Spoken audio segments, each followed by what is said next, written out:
Now, if you're coming into big, large nuggets and chunks, wherever it is that you're panning, you're going to find they're really going to stick out in this little cup in the back.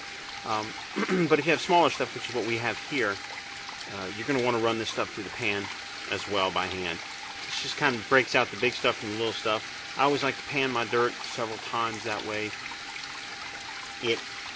You make sure you get it all.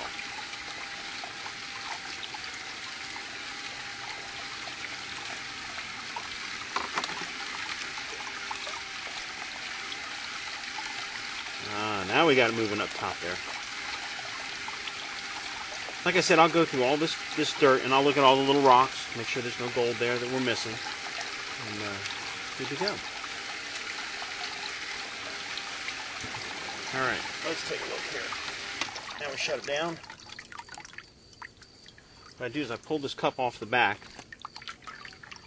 And in this cup, what happens is your black sand comes up and your gold falls through these little cracks and fills into this cup.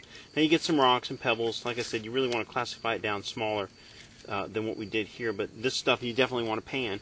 You will find gold in here if the gold is present in the sample. All right, that's the gold we found out of the 1 bucket, the 1 gallon bucket.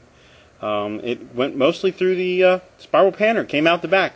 I didn't see a lot of gold coming up the spirals, but I guess it's small enough that you just couldn't see it, but it did come up through, and I panned it out, and this is what we found. I went through the dirt that we ran through the spiral panner that we caught in a little catch bottom, and I went through and panned it, found 2 very, very small pieces of gold, and that was it.